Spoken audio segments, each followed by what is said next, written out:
Okay, what is? Yeah. Good. Just hold the shirt up, please. There we go. That helps.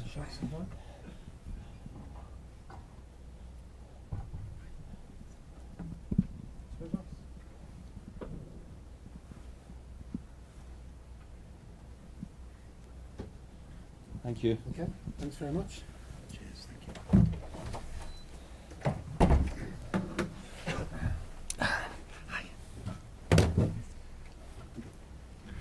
Too many old faces. Mine included. Good afternoon, everyone. Welcome to our press conference and welcoming David Moyes back to the football club. We're going to preview the game against Aston Villa, and we will start off with Alan from Sky. David, welcome back. Thank you. Good to see you. Can you tell us, first of all, just your thought process when you found out that you were linked with a move back to Everton? Well, it was really quick. I think Tuesday or Wednesday when I first get a little bit of call to say that there was a chance there was going to be a change.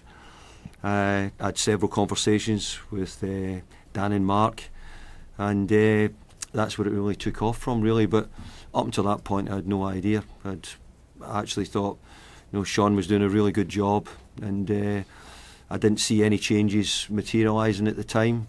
And in truth, I wasn't necessarily out there looking to go back, but as everybody knows, this is a different beast to me than many other clubs. I know you said recently that you weren't finished in the Premier League and you wanted to work again, but not with a club battling against relegation. But yeah. Everton is different. Yeah, Everton's different. A couple of weeks I didn't think there was any chance Everton could be in a relegation fight. I thought they would be strong enough to get out of it. I've come into the seat now, and I'm going to back that up and say I believe that we'll be strong enough to stay away from it. But I'm not kidding myself on or anybody else. We'll need everybody behind us. We'll need the players playing better, scoring more goals, if we're going to make that happen. And you've obviously had various meetings with the owners. Can you give us some insight into their way of thinking, bringing the stability to the football club that's been lacking, maybe?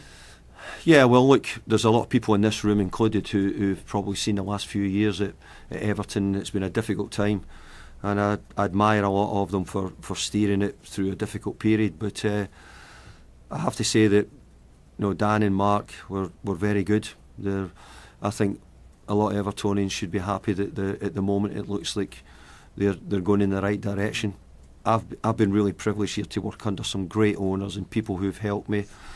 I've worked under people who their intention was to build a better Everton, and I think they've done that. I think we done that at a period which wasn't easy either, and I think that this period's not going to be easy. But I think the new ownership have got big ideas, big hopes that they can make a big difference to the football club. People will remember that you had a very special relationship with the previous chairman in your tenure, of course, and you'll want to build that again. But how different will it be? Well, it's different because they're in America at the moment, and I'm here just now. So the conversations have been mainly through video calls. But yesterday I had a couple of Americans over. Mark was here, Brian was here, who we had another conversation. And maybe after this as well, I might have a chance to speak to them again. So at the moment, it's like anything else. You never can tell how managers are going to do, but managers can't really tell what owners are going to do either. So it works both ways. But at the moment, I've found the conversations good, and I've found them, they want to get us back on track, and we all know it's, we need a little bit of a sticking plaster at the moment, and we have to try and make that work. Is that the immediate issue? Is obviously trying to win football matches, but what are the issues and priorities for you, having got your feet under the table? Well, winning football matches is always a priority, isn't it? Obviously there's other things.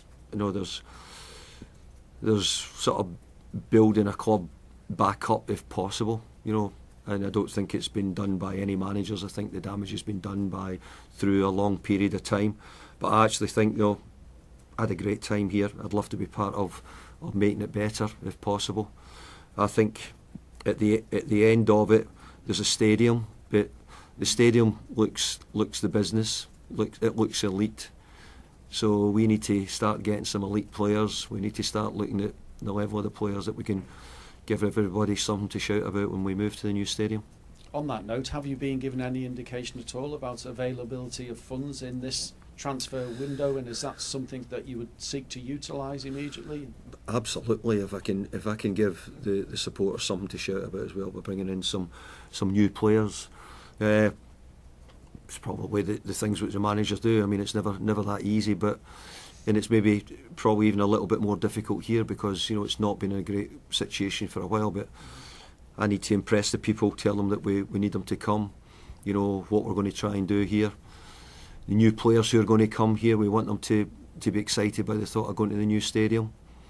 So overall, I hope we can all get together and find a way of spending a bit of money, but as you well know, we've still got a little bit of work to do to clear everything, so we need to be mindful of that as well. And you'll be working with a director of football here in Kevin Thelwell. How do you see that area? I know you worked with something similar at West Ham. Yeah, and we had it. Did one at Real Sociedad as well, so I've had it. It's fine. Kevin's been here a lot longer than me. I'm needing to go to Kevin to find out exactly what's happening. So for me, just to turn up and know all the players in the market and all the players where they're playing, it's really difficult. So I need to take their advice, their help, and collaborate together and find a way, hopefully, of doing the right things. Goals have been a big concern for Everton this season, not scoring in 11 of 19 Premier League matches. Priority number one. Do you have to do anything different?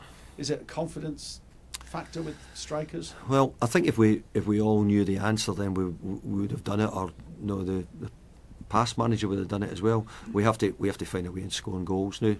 Sometimes you can get streaky and score goals, but we need to do it, whether it's through set pieces, we need to do it through our open play.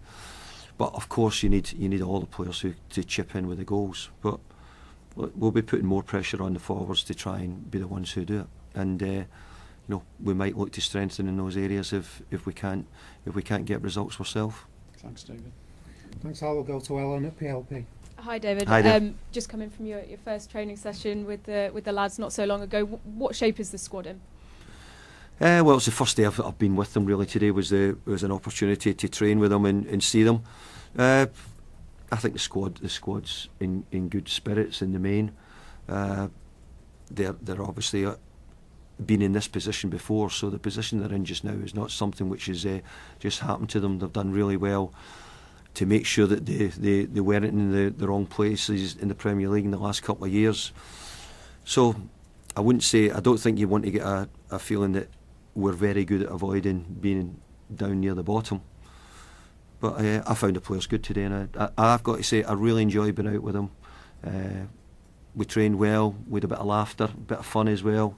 So sometimes when it's not so good, you need to make sure that we try and keep their chins up and keep things quite bright. And of course plenty of pride watching them step up into that role? Absolutely, because I think as a manager, when you bring players in, you hope they can all step into coaching or management if they choose to do so.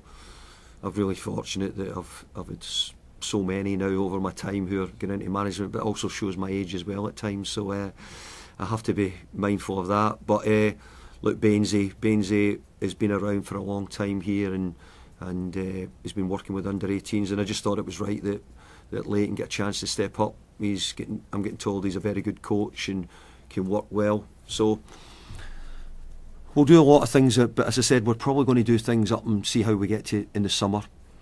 We need to get to work quickly. I need people who I trust and people who know how I work quickly.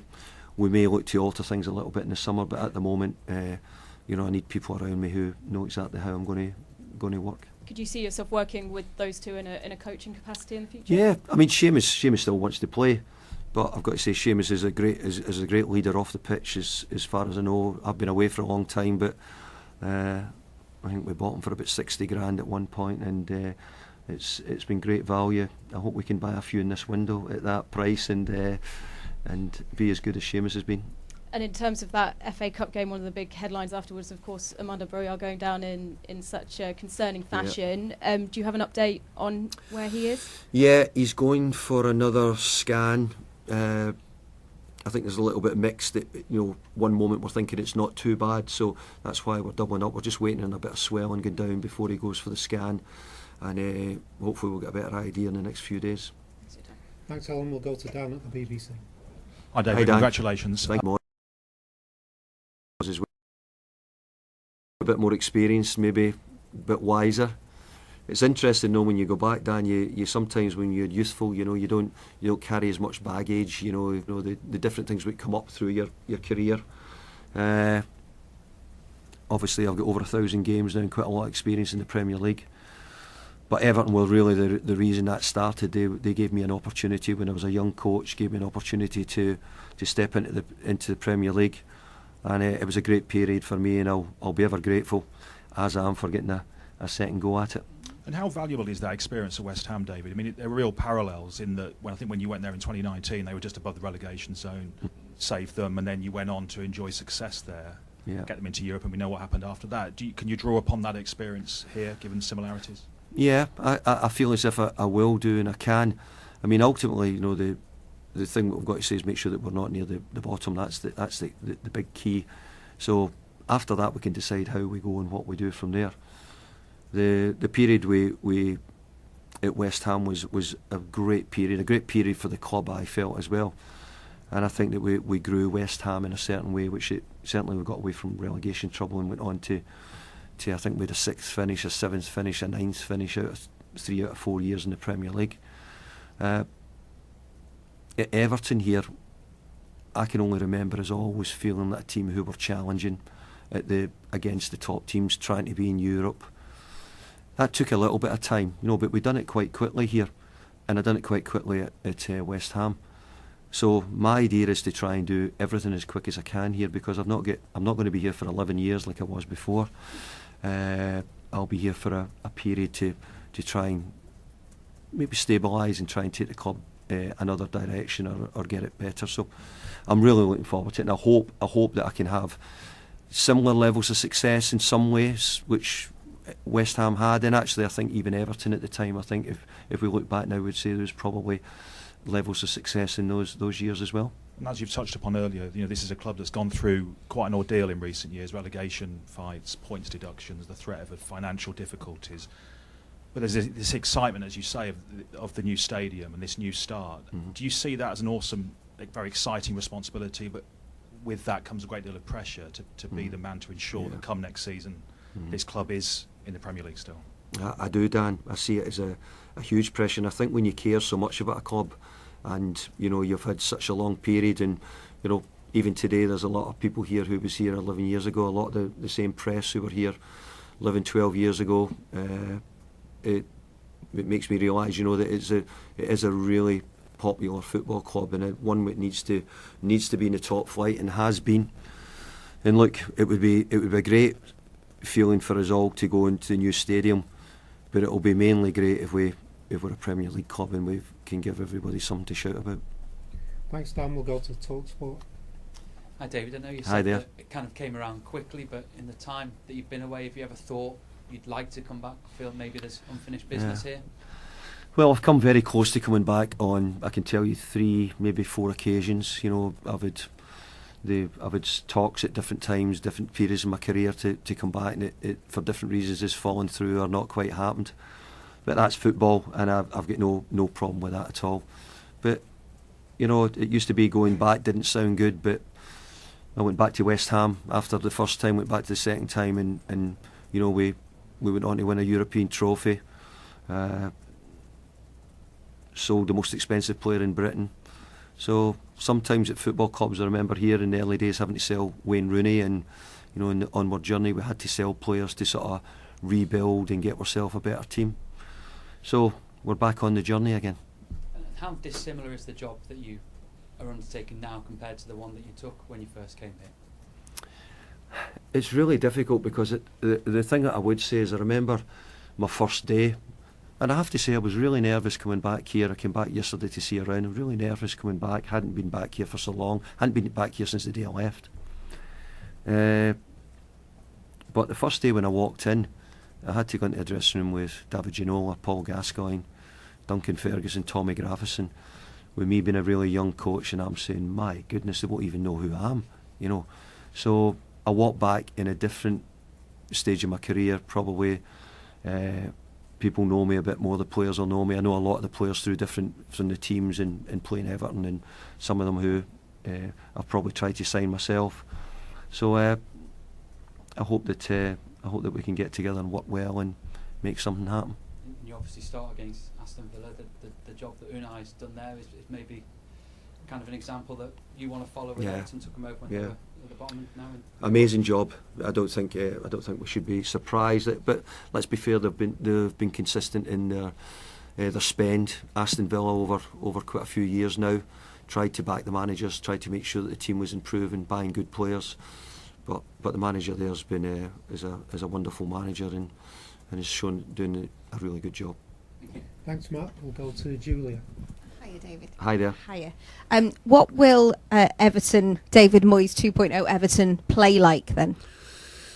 Well, it's a good question because I expected somebody to say something like that, and I'm thinking that I'm going to try and play to win as many games as I possibly can to get myself out of this position. Then I'll start thinking about how my style is going to develop and what I'm going to do to make that work.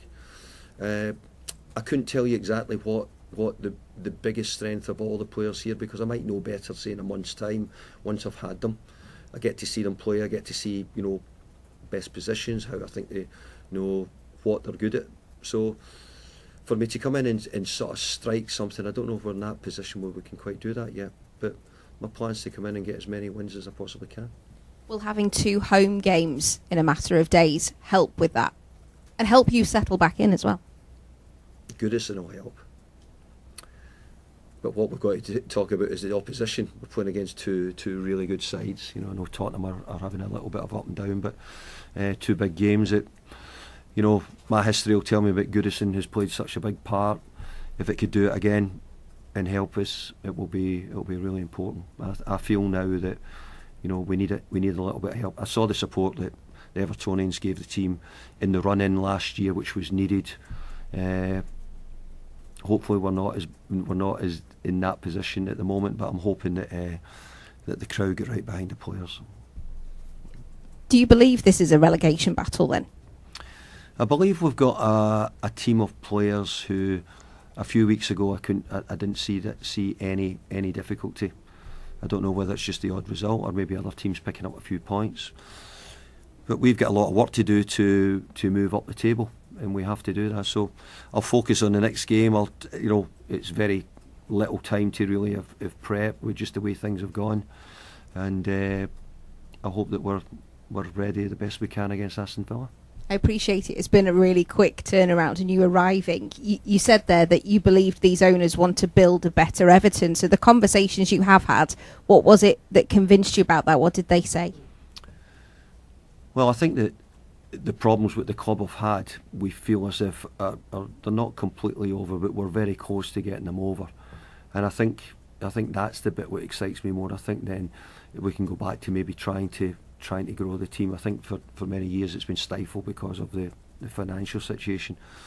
The new owners, I'm sure, are clearing as much as that up. I think there's still a little bit maybe to get done, but I think overall, I think the new owners have got ambition to try and get Everton back nearer the top.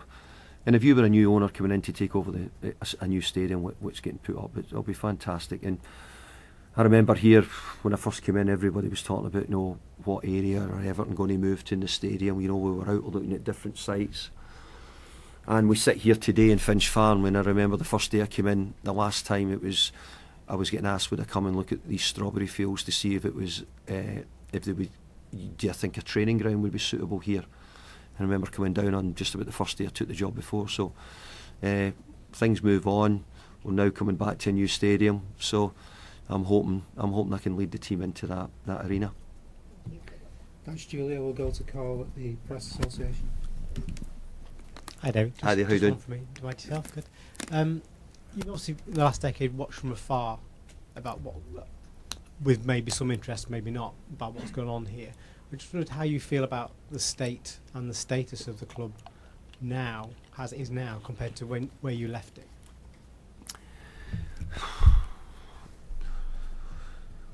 Well, I think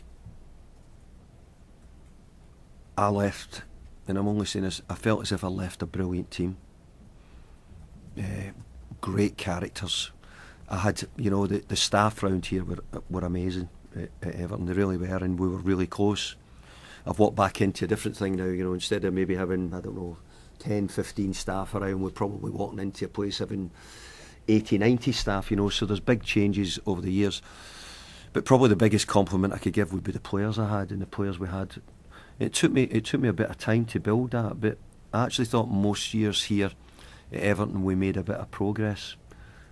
We didn't have huge money, and we've not got huge money now, but we sort of, you know, got another league up. We were trying to and probably the biggest thing near enough at the end of the time was, I don't know if we'd hit a glass ceiling, but we had started to feel that we couldn't really get much further because we were finishing 6th, 7th, you know, a lot of the time. So I think the new ownership, everything that came in, I think put in great money to try and help Everton. Money in football is always the thing we talk about. It's not always the thing. Sometimes just having the right characters, good players, and people who work hard. Sadly, it's looking a bit more like money is the thing to get you success. So let's hope that we're able to get into that situation. So I think we're trying to build the club up again and try to get it back to where we think it should be. So would you say the status of the club? You said they were knocking on Champions League at the time you were here. Mm-hmm. Has the status been diminished by what's happened over the last 10 years? Well, I don't think you could say it can be diminished, because I think that the people come in with great intentions to, you know, bought lots of really good players, done a lot of good jobs, and in the main probably have built most of the stadium or put the plans in for most of the new stadiums. So you have to give them a lot of credit for what they've done there.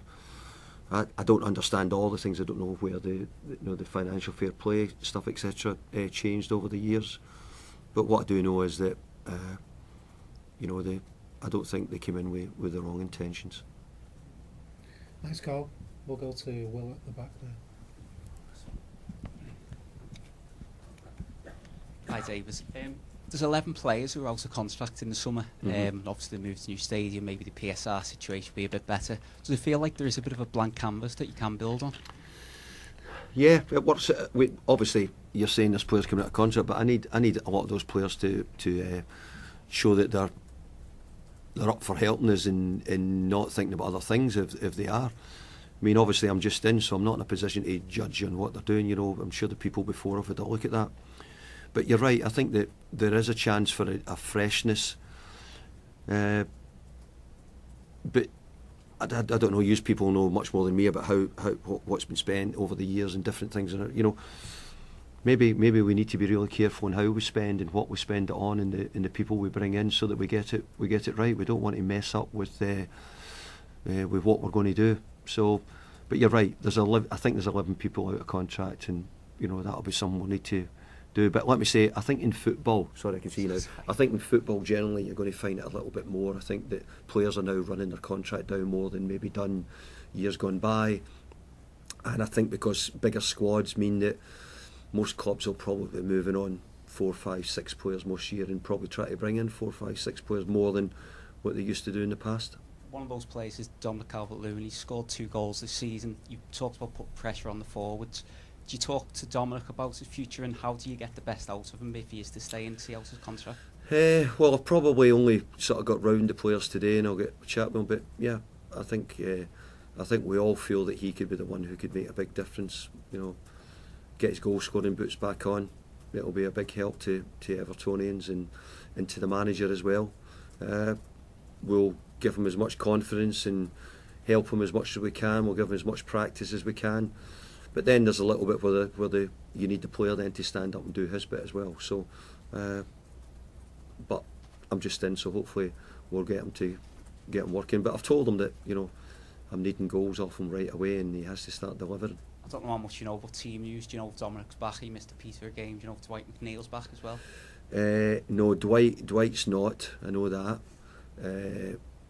Dwight's still got a little bit of an ongoing knee issue as far as I know. And Dominic's trained today, so we think he should be okay. Thank you. We'll go to Patrick at The Athletic. Hi David, what are you Patrick. able to tell us about who's going to be coming with you as part of your backroom stuff? I mean, you mentioned Leighton there, spoken positively. Will he be part of it? Yeah, Leighton will be. I'll bring Leighton up. As I said, I'm going to try and work quickly with people I know and trust because of the situation, and So Billy McKinley, who's worked with me for a while, is with me now. Alan Irvin will join me probably after next weekend, and Bainsey. So I've tended to work with a bigger staff as I've got on, just like probably everywhere else in football. The staffs get bigger, so I want to try and look to bring in a coach who, with an idea of him working on mainly set pieces and doing that as well. So, and I've got some ideas that I might look to alter in the summer, but I want to get us over the line first before I start sort of disclosing too much what I might do then. Any further questions in the open section before we move on? We'll take one more from you, Shamim. Hi, David. You said at the top you weren't actively looking to get back. Is this the only club job you'd have taken to come back into management? Yeah, I believe so, because I don't think there's anything else which was really no. I've had other opportunities to consider other jobs. Quite a few since I've left West Ham, and I didn't feel ready for it anyway. But I always felt that if the job came up, and I didn't expect the job to come up, I really didn't. I didn't see it, and I think, to be honest, I don't think many people did at the time. But when I get asked about it this week, it was just too big an opportunity to turn down, and I want to try and show that I can go again. I think in football you always have to prove yourself, and it doesn't matter who you are, you always have to do it. So I'll try and do that again. And you've spoken about the ownership. They've shown, I think, that they're quite ruthless, not just here in the short time they've been, but at Roma as well. Any concerns about that? Oh, who's not concerned about their owners? All managers are concerned about their owners. We have a huge influx of American owners in the Premier League, and I wouldn't say they're all. You can work out the numbers yourself. We've got big levels, so we have to work out their culture, how they think, what they're expecting. So it's a big job for the managers. I'm part of the League Managers Association, and we're trying to come up with the way how to please American owners, because there's certainly a lot of them in football, not only in the Premier League, and a lot of the lower leagues as well. Okay, thanks folks. We'll move on to the embargo section for the papers now.